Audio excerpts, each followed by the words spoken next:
definitely something that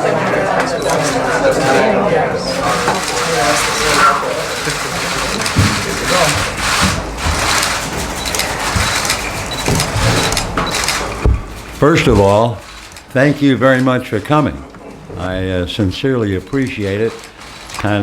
You got a lot of work to do, so it's kind of nice to have you here, and I do appreciate it. And if there's anything I can say that comes in handy, just ask, and I'll do whatever. I'll try. So, anyone want to start? Yes, sir. Vinny, Make sure you speak up really loud. The microphone should pick up the question, but we need you to talk loud. Thank you. Yes, sir. Vinny, first of all, congratulations. Thank you. Thank you for all the wonderful memories. I was a 10-year-old kid when the Dodgers came to the Coliseum. Give me your first impressions. You came from Brooklyn. It had to be a shock, the Coliseum. And when do you think the transistor became such a wonderful tool for you to become such a popular broadcaster so quickly in Los Angeles?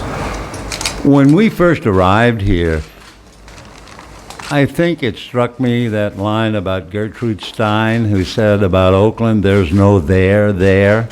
I mean that because in New York, there were certain restaurants where everybody gathered, like Toots Shor's, all the sports people were ever there, and we knew where Times Square, and when we came out here, I remember, I looked it up, I think, and Los Angeles County is like 480 square miles. So my first thought was, wow, we're kind of in the wide open spaces, where in New York, being an island in Manhattan, etc., you felt closed in with the people. And the transistor radio, far and above, was the biggest break that we received. First of all, it brought us closer to the people in the ballpark. And after a while, I would test the crowd a little bit, and I'd get responses that I couldn't believe because there were a lot of radios. Now, it was not a compliment to me. Let's really understand that. The reason they brought the transistor radios, they're in a football or track stadium. Many of them are sitting 70 rows up, far away from the playing field. And yes, in 1958, they knew about the superstars. They knew Willie Mays and Stan Musial and others, but the rank and file player, they had no idea who they were. So the reason they brought the radio, twofold. Number one, to learn about the players, and number two, to help them watch the game because they were so far away. And that's the truth. And for Jerry and me, that was the biggest break. And then after we started to feel at home, the engineers would complain the feedback from all the radios, and he really would have to work. But once I knew that they were listening, then I started talking to them. I made the worst pun in the entire world, and the groan that came up from the audience. Joe Torre was catching for Milwaukee, and he took a foul ball off the hand, and the next night he played third base. And I said, isn't that interesting? If Joe never puts on the gear again, he will forever be known as Chicken Catcher Torre. And 40, 50,000. This groan, but it was a funny, they loved it, and that began everything. The singing of Happy Birthday to the umpire.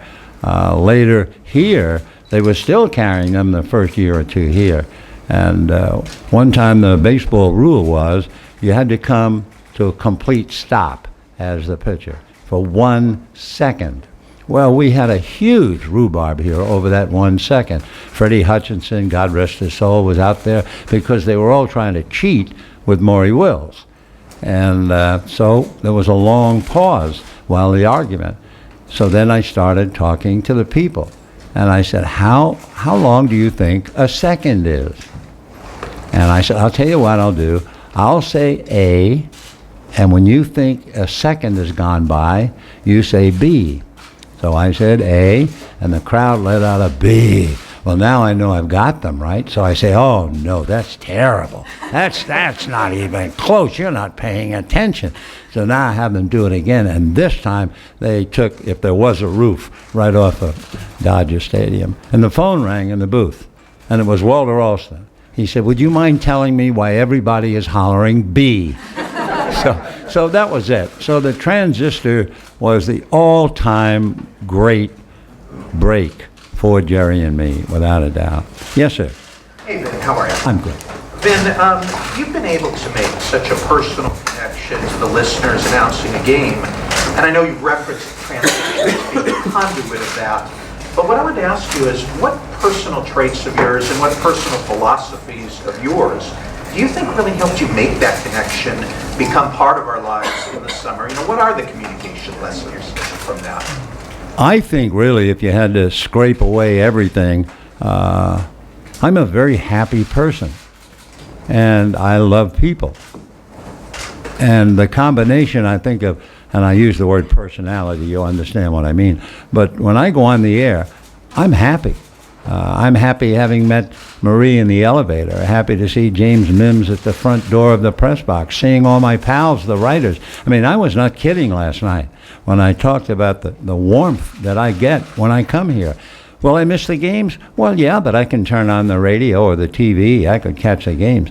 The people, that's what I will miss. The people who have just made me feel so much at home. And I think I carry that right out onto the air. Is that what's helped you go on for 67 years, your love of people? No. The only thing that helps me go on 67 years, as I said last night, is the grace of God. Let's face it. That's out of my hands. Wanting to go on 67. Yeah, I've enjoyed every minute of it, believe me. Every minute. Yes, sir. Mr. Scully, I've made the Vin, please.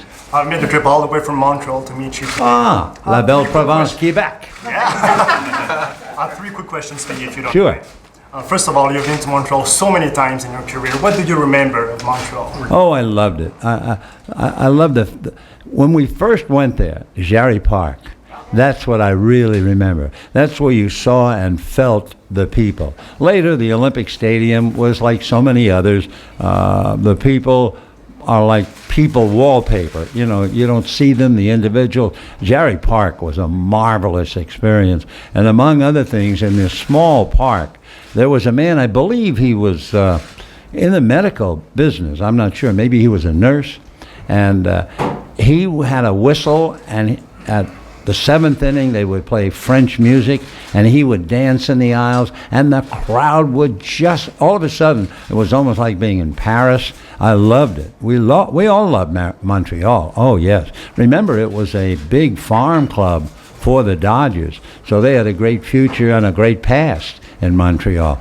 In 1993, you lost one of your best friends, Don Drysdale. Get us through that day. Well, remember, Don had been very well known up there, and the fact that he wasn't on the team bus didn't mean much. I figured he's being interviewed or somewhere. And get to the ballpark, and he's not there. But again, he could have been almost anywhere. However, by the time we were going on the air, I was a little edgy. I wasn't sure if there was anything wrong, but I hadn't seen him. And I remember in Montreal, in the booth, the whole wall behind me was glass. And then there was the restaurant, the press room.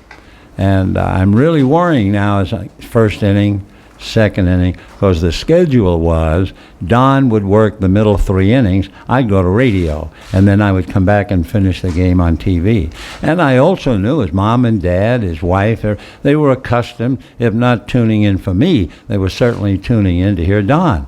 And so now I'm worrying, what's going to happen if he doesn't show? He doesn't show. And it's now about coming up on the 3rd inning, and now I'm really worrying. And Billy DeLury, who was then our traveling secretary, God rest his soul, Billy came into the booth, and his eyes were like this. And I looked, and he said, he's dead. Well, you can imagine the shock. I think we went into commercial, and he told me a little bit about how Don passed in the room. Now I'm thinking, I can't just say, by the way, we're going to the 4th inning and Don Drysdale has passed away. I mean, it was awful. So I had to continue doing the game while they tried to find his wife, Ann, who was with his daughter. It was a birthday, I think, of his daughter, Kelly. And so they were out buying a birthday cake. So I had to keep doing the game. And it was the heaviest, most difficult job I've ever had. And then finally, I think Billy came in and said they found Ann. And what happened was she came back with the daughter, and Ann's mother was the one who said Don passed. So I'll never forget that. That was the most difficult assignment. And now I have to announce it. Now I have to say this has happened. So although I have a lot of wonderful feelings about Montreal, there's also that really heavy, dark cloud because of that. Yes, sir. I'd like to ask you two quick questions. Sure. First of all, I think we all want to know, how do you feel with this all coming to an end? This wonderful career, we've all watched you, listened to you. It's coming to an end. How do you feel? Well, I think I hope I summed it up last night. I mean, all I feel is thanksgiving. I mean, the Lord has blessed me. He gave me this job at such a youthful age and allowed me to live and do it 67 years. What am I going to say? Darn it, why didn't I get number 68 or anything like that? No, I am totally at ease. I am so thankful, grateful. I owe the Dodgers, I owe Lon Rosen, Eric Braverman, Greg Taylor, all the guys who put together last night. I mean, last night, you've heard about being on Mount Olympus. I think I was 5 feet above that. I've never experienced anything. It was such a joyous occasion. And, you know, you cry a little bit. So, yeah, that's my feeling. I am happy and thrilled. I'm going to miss a lot of people whom I love. But, you know, that's going to be life. And again, as I said last night, we've been blessed. We have 5 great children, 16 grandchildren, 3 great-grandchildren. So if I don't have anything to do, one of them will come up with something, you know. Yes, sir. Oh. If you can take a step back, what is it that your talent, if you can critique yourself, obviously you talk about being happy, but as far as your personal talent, your approach to doing the game, what gave you this, what talent did you have? What was your philosophy that allowed you to become, arguably, I think most people would say, the best baseball announcer ever? Well, I never thought that way, number one. Yeah. Really. I don't mean false humility. You don't go through life thinking, you know, I'm really good. Golly. No, just thankful that when the Brooklyn Dodgers were leaving to go to Los Angeles, it was a complicated feeling. First of all, I was sad. I was leaving all my roots, my mother, father, family, best friends, college, et al. But I had the job. So that was a tremendous relief to come out here and work. Believe it or not, I mean, I really just don't think about that kind of thing. It's not really a part of me. And people say, how would you like to be remembered? And I think, I'd like to be remembered as a good, honest man, a good husband, a good father, a good grandfather. I'm not even thinking about sports announcing. No. So I guess I just don't think about it, really. Yes, sir. Hi, Yes. Vin. Hi. Congratulations and thank you. Thanks. My question is about Red Barber. You've often said he was like a father figure to Yes. you. I'm curious if he ever gave you advice when he retired in '66 about life after baseball. And if he was alive today, what would you say to you and what would you say to him? Well, as a father, and he was a father, he cared. That was the biggest thing. I wasn't, first of all, he's the one who brought me into the booth. And he was the one, like a father, I'm going to make my son a better man. And we had a marvelous chemistry in the booth. We had Red Barber, who was the role of the father. We had Connie Desmond, who was the older brother. And then we would have me as the kid. And they would support me on either side of me a lot of times. And Red, being the father, was a stickler. I remember early in my career and early in his, I was doing a game, and I talked about Willie Mays. And I said, gosh, Willie Mays, he's the best player I've ever seen. Well, when that game ended, Red said to me, young Scully, which is what he would call me when he was a little irritated. He said, you haven't been around long enough to talk about the best player you've ever seen. And that's what he did. I mean, I had to walk that high wire. And then we would leave. Connie would put his arm around me and say, oh, it's okay, kid. Come on, let's go get a beer, you know. So it was a marvelous, marvelous chemistry. Yeah. Yes.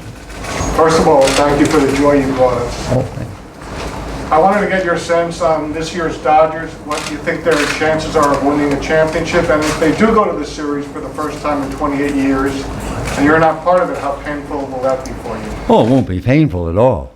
I mean, the fact that I'm not involved will not be painful at all. I'll be thrilled for them.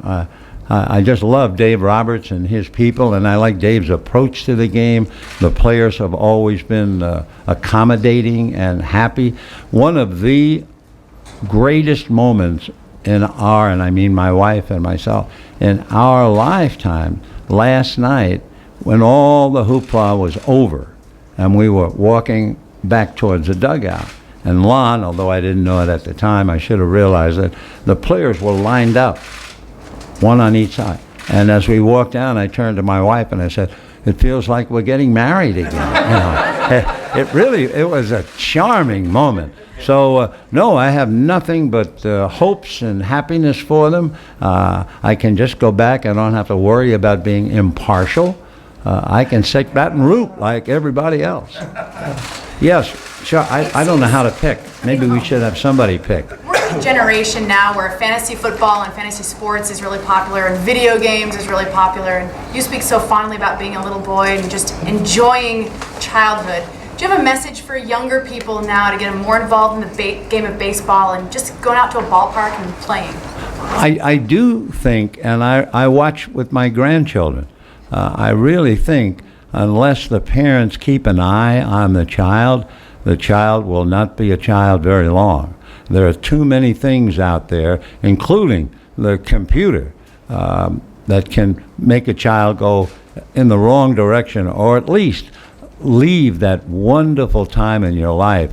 I love looking at the little kids in the ballpark. I really do. They're just marvelous. But I know that they're not going to be that way very long.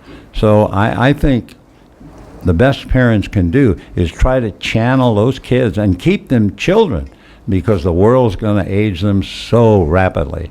I grew up in the streets of New York. We didn't have ballparks. We didn't have Little League. We used a broom handle and a tennis ball.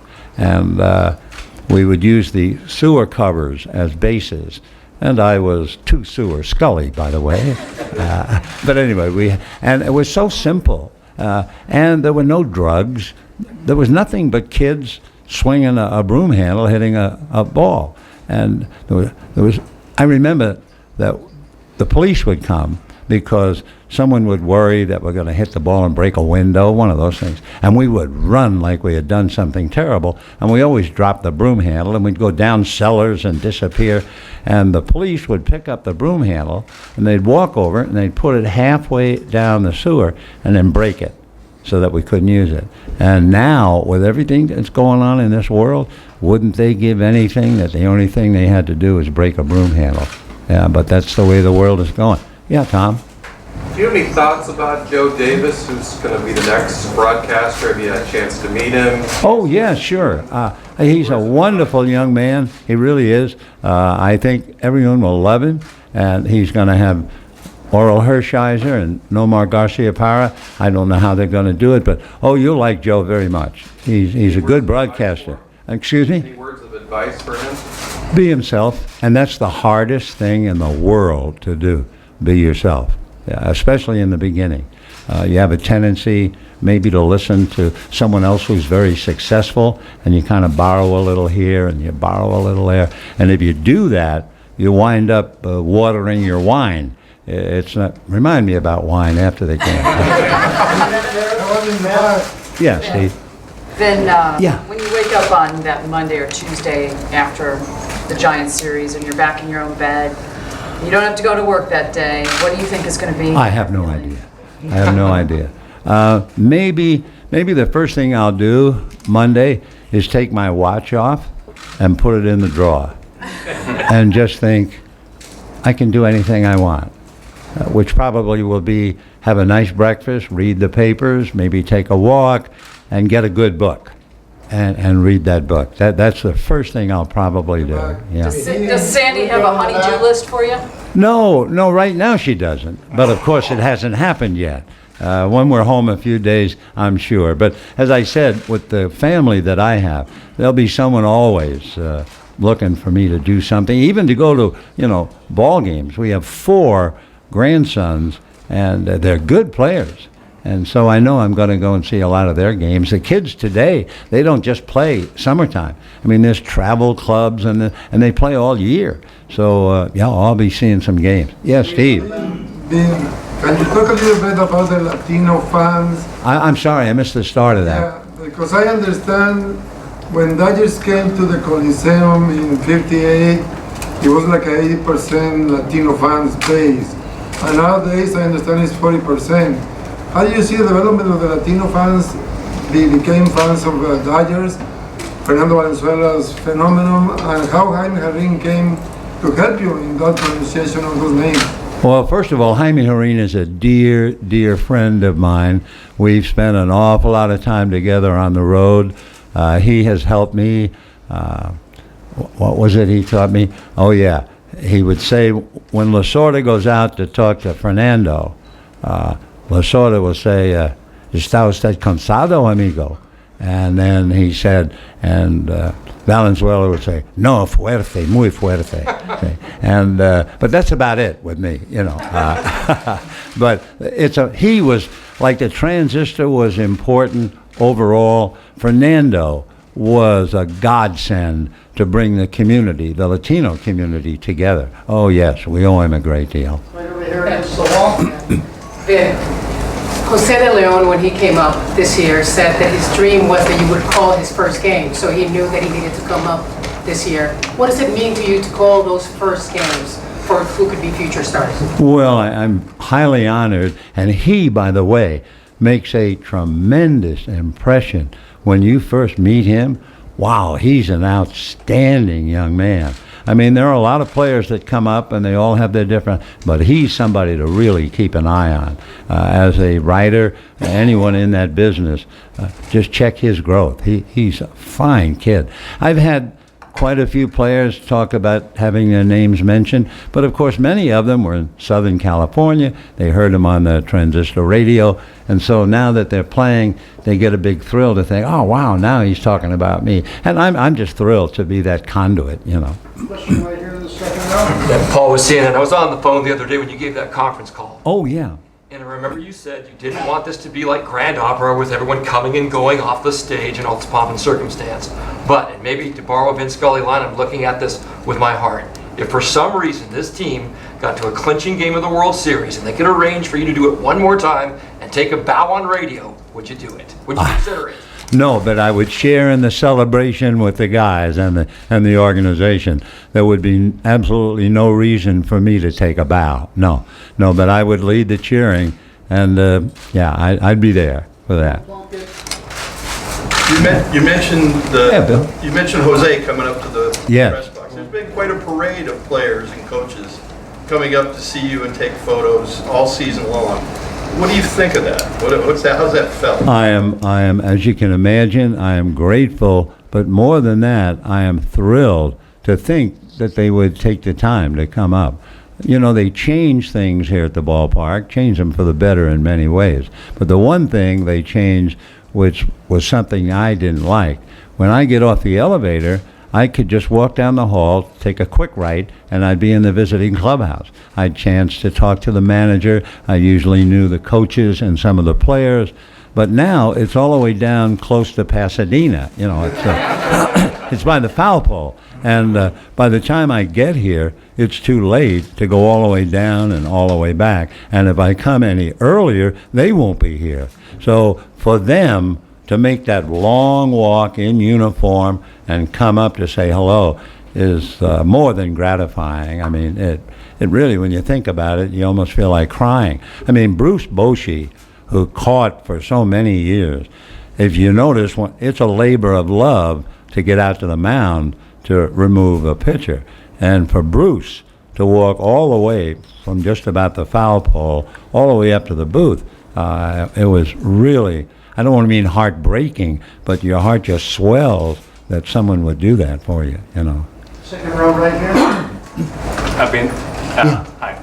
So you've been broadcasting for some great Japanese player as well. And if you have any impressive memories about them, would you share some to us? Well, I keep telling myself that I know a little Japanese. Skoshi nihongo hanasemasu ne? Okay. The first Japanese that I learned in 1956, I had this little book, a pronunciation book, and if you really worked at it, it worked. And so you could say "Ohayo gozaimashita," meaning good morning, or konnichiwa or konbawa as the day progressed. And then, of course, I really put together a few words.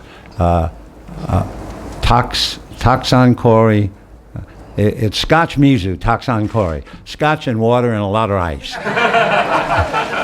So when the Japanese player would come, I would practice my Japanese on him, and of course they would fall down. And so I got along exceptionally well, although there was the big barrier, But, it's marvelous to meet people. It really is. And I've had that opportunity. And the Dodgers have given me a great opportunity, starting back with the black player, the Latin player, and then the Asian player. Whoever thought that we'd have a pitcher from South Korea, from Japan, from players from China. It's just been a marvelous experience. So, yeah, I love people, and that's another chance to love. Question against the wall there? Vin, your thoughts about tomorrow, your approach tomorrow, your last game here at Dodgers? I'm trying very hard not to think about me. I'm hoping, that would really be a dream. I'm hoping that when they take the field tomorrow, they will have won tonight, so that when they take the field tomorrow, they could actually win tomorrow. Because I really don't want to think about me. I want to think of the game and the importance of the game. When it's all over, my family will be here, and I'll probably go and sit with them for a little while. But, yeah, I'm not trying to think about anything except the importance of the game. Otherwise, it would be a problem. Yeah, so I'm not going to think. Vin, I know you don't want to talk about your popularity and what happened. I read somewhere years ago they approached you to run for governor of California. Is that true? Well, I'll tell you what happened, because it's true. It's true in this respect. Roz Wyman, who has had a great deal to do as councilwoman many years ago, she was very instrumental in bringing the Dodgers out here. I've never told this. I don't know where you found it. Anyway, oh, okay. And her husband was the president of the Young Democrats, or something like that. And this was back John Kennedy was running. And so he asked me, we had lunch together, and he said, "Have you ever thought about politics?" And I said, "No." And he said, we had a meeting last night. We're looking for a candidate. And we think that because of your experience on television, we'll give you all the things to say. We think you'll be a great candidate. Well, I would not have thought for a moment, but I said, Mr. Wyman, I'll give me 48 hours. I figured that way as a little respect. So I said, just give me 48 hours. And at the end of 48, I called him and I said, I've given it a lot of thought, which was not true. I said, I've given it a lot of thought, and I just don't think I'm qualified, and I'm sure I'd be happier just doing my baseball games. So he said, okay. So just to finish, they had Pierre Salinger run against George Murphy, and Murphy won, and that was pretty much the end of Salinger's career, and it was certainly the end of nothing that I had to do in politics, Yeah.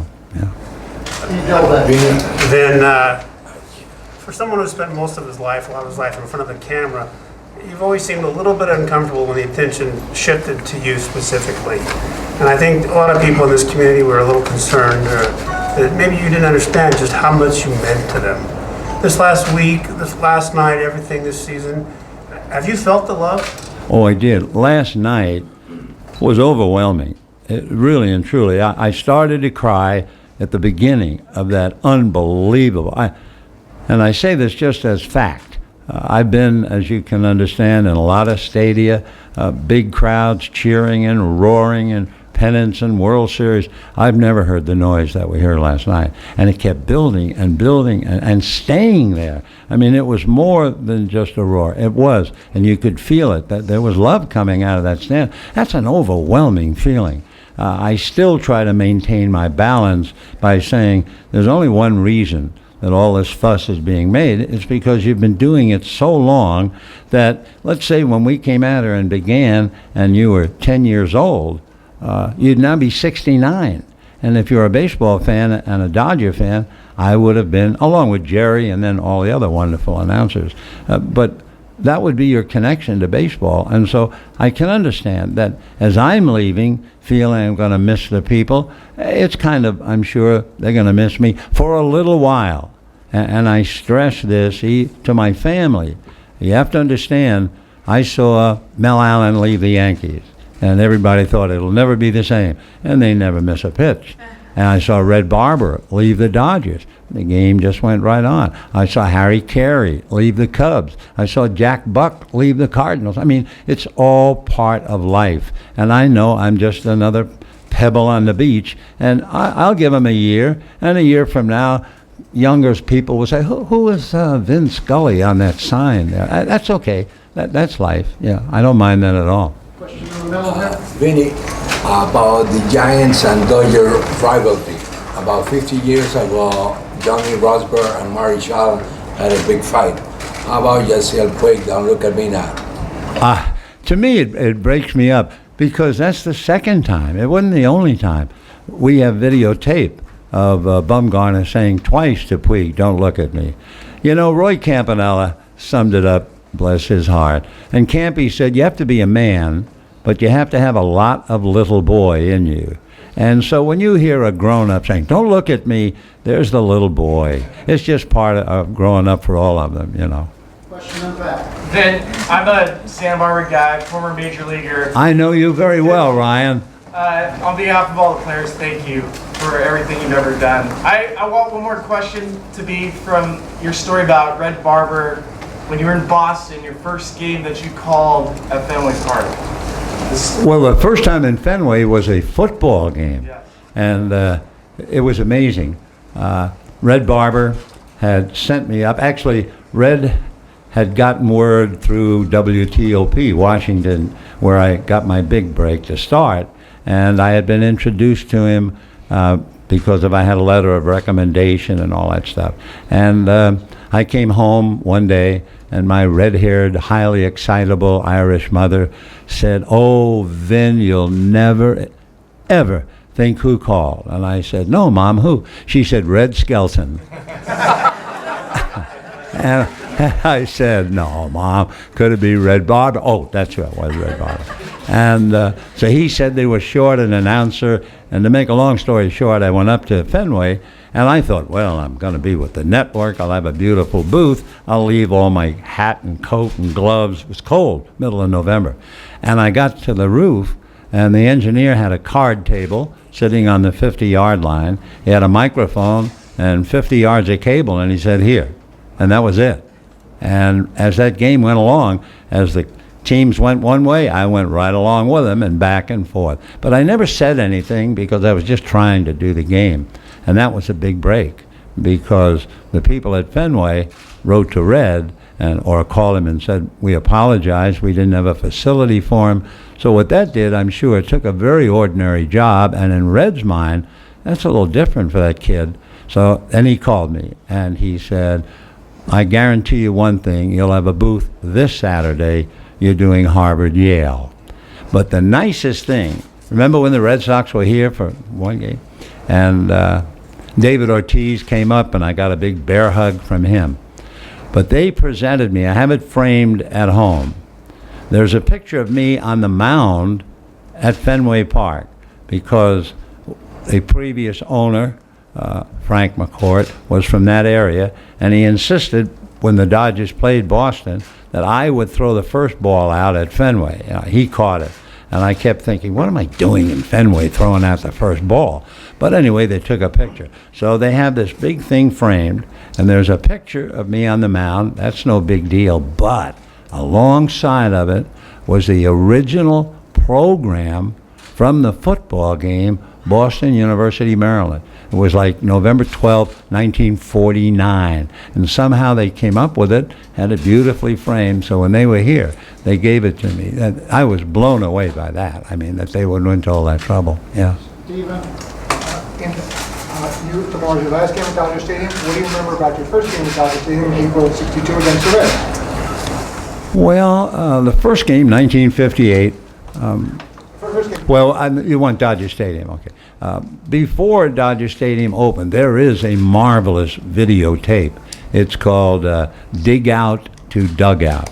And it's from the very beginning when they started to move the earth. And we were here watching it every day we could. And the earth movers, those fellas were unbelievable. I mean, there was something like 16 billion cubic yards of dirt, and the fellas driving this heavy equipment, they'd be on the side like that, and you'd think it's going to turn over. He's going to go tumbling down, but they never did, thank God. So we saw the dirt move. So the building, I'm waiting and hoping, couldn't wait to see it. And then when it opened up, it's like a new house. You're walking around, you're looking. And I remember there was one complaint, Sid Ziff. Anybody know that name, Sid Ziff? Yeah. So here is this magnificent stadium. The flowers are blooming. Everything is so perfect. And Sid couldn't find a water fountain. And I don't know, I'm sure they didn't leave it out on purpose, but they didn't have a water fountain. And Sid, and it's great, it's like going to the Taj Mahal and said, well, there was a window open, you know. Ben, could you just talk a little bit about your craft in the booth and why you have focused so much on stories rather than numbers, and also how you seem to talk right to the listener or viewer rather than a lot of other announcers who talk to someone else in the booth? Yeah, well, that, first of all, to go back to the single voice, that is not an ego trip on my part. It goes back to Red Barber. And Red had the theory, one voice, one man. So I'll put it another way.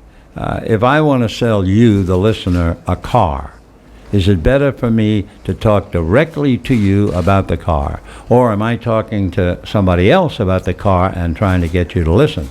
The one-on-one is really effective. And let's face it, you try to do the best you can to broadcast the game, but you're trying to get people to come to the ball game.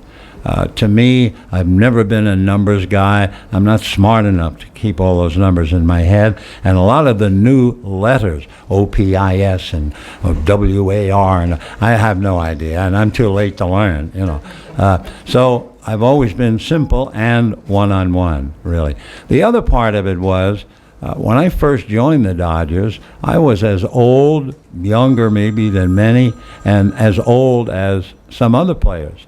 And so I hung out with the players, sat in the back of the bus, cracking jokes and laughing. And one of the guys, one of the biggest noisemakers in the back, whom I loved as a human because he was so funny, turned out to be Dick Williams, who's in the Hall of Fame as a manager, a big serious man, but not when I knew him.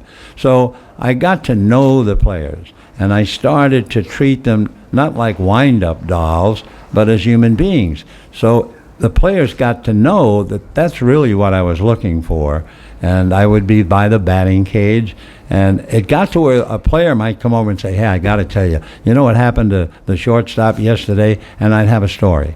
And I kept thinking, you know, that's the great part of the game, if you can get to know some of the players. So after that, when I finally had a chance to spread my own wings, not being the third announcer under Red and Connie, I then made an effort.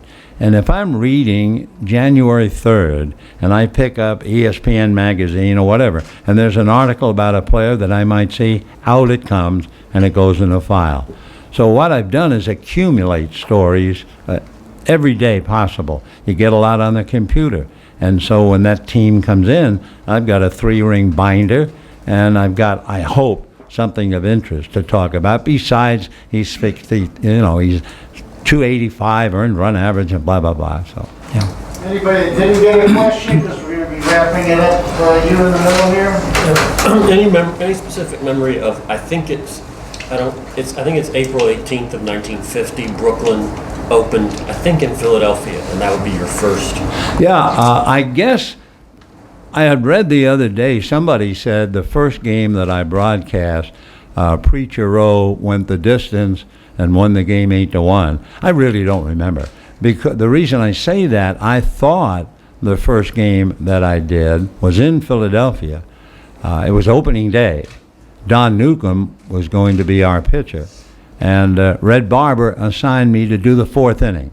I mean, they didn't trust me more than one inning, and I understand that.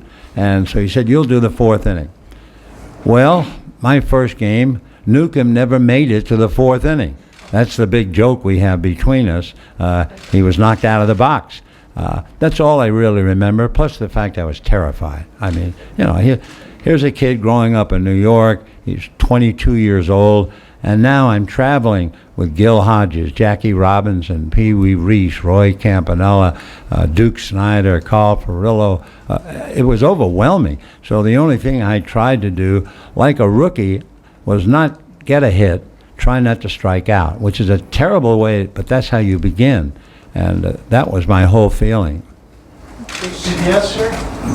In the mid-90s, Bob Costas shares a story about how he helped you sit down with Ray Charles. What do you remember from that meeting, and how much pride did you take in just painting that picture for those who couldn't see or that were maybe listening on the radio and couldn't get to the TV? It was a heartwarming experience. As I understand, Costas had said to Ray Charles, is there anybody you'd like to have on with you? And he said, me. And so Bob called and said, Ray Charles would like to meet. Oh, I said, wow, yeah, I'd be happy to. And so we sat down. And the background was this. Ray, blind as you know, had a very bad, low, depression-type life for a certain time. And he had lost interest in living and the world and everything else. But there was one thread, and that was listening to baseball games. And it really, apparently, in his own words, kept him alive, got him out of the depression. So since I was the one he was listening to, he wanted to meet me. And it's funny, I talked about him last night because somebody was from Georgia, and I can't say Georgia without thinking of Ray Charles. But anyway, he could not have been nicer, and I said to him, just do me one favor, Ray. Yeah, sure, what? I said, God, please don't sing rap. And he laughed. I mean, he laughed so hard, bless his heart. It was great. It was great. Ramona. Vin, in the back here. Yeah. You've sort of had an evolving relationship with Twitter, right? I would say evolving. Is there any sense that when you're done here, are you going to reach back? Will we hear you again? I've done it. No. What happened was, I really had no idea about Twitter. And Shane Victorino was traded to the Dodgers. And now they let me know that he has sent a message on Twitter. And I'm so out of lunch that I said, Shane Victorino just sent a lovely message, and the twit reads this way. The whole world went crazy. I mean, it went all around the world because I thought if it's Twitter, it would be twit. Not tweet. It should be tweeter then, right? In my simple mind. And they had more fun with me over that than anything in a long time. Question over here on the wall. Yeah, Vin's 67 years. Is there a game, a moment that stands out more than anything else to you? Well, I've been so blessed by allowing to be there, to see them all. I think I was so much younger, more emotional, when the Brooklyn Dodgers won the World's Championship, their only one in Yankee Stadium. I knew the players very well. I mean, we were bus mates and train mates, and I was very close to the players. I remember broadcasting that game, and as it happened, I was on the last half of the game. That's just the way it worked out. And on the last out in Yankee Stadium, I said, ladies and gentlemen, the Brooklyn Dodgers are the champions of the world. And that was the end of it. I never said another word. And all that fall and winter, I would meet people and they would say, hey, Scully, how could you have been so calm to just make that statement? Well, the truth was, I could not have said another word. I would have broken down because I understood the anguish, the suffering, the frustration, the embarrassment of all these guys who came so close and kept losing. So that was probably the biggest moment for a young broadcaster. Then coming out here, there have been so many, and you can roll them off as far as the individual performances. Yeah. This gentleman, I would say 3 more questions. Yes, sir. You talked about your surprise in the 88 Game 1 World Series when Gibson decided to take the field. Well, you know, the interesting part, naturally, about that was what I didn't know. I mean, I'm sitting in the booth, and it's we're going to commercial. And so we're coming up in the bottom of the 9th, losing. And I said to the producer in the truck, would you do me a favor and follow me? Most of the time you don't do that. You let the producer, because let's say in California, the producer is talking to New York. Okay, in following the game, the news in New York will be on this hour, the news in Chicago, the programming in Los Angeles. He's got a lot. But I said, please do me a favor and follow me. So they did, and they came out of commercial, and the dirigible was up there above looking down at Dodger Stadium. And I said, if you were here tonight, the first thing you would do right now is look into the Dodger dugout. Wham! Up came the shot of the dugout. And the camera started to pan the dugout. And I said, obviously, Kirk Gibson is not there and will not be playing tonight. I had no idea where Kirk was or what he was doing. He was sitting on the dressing room table in the dressing room, and he was looking up with ice bags on both legs, and he was looking at television. He was all alone. And when I said, obviously, Kirk Gibson will not play tonight, it struck whatever, a nerve. It did something to him, and he let out a baloney and threw the ice off, and he hollered to the clubhouse guy, tell Tommy I'll be right down there. Well, I don't know anything about that. And the game is going on, and then out of the corner of my eye, I said, look who's here. And here he comes hobbling. And if I had to label that home run, it was the most theatrical home run. Later it was the most surprising, I guess, but it was the most theatrical. He's not going to play, he's not here. Oops, here he comes, limping. Well, you know, he's got the bad leg. And I do remember, it wasn't a prayer exactly, but I remember saying, dear God, let him hit the ball.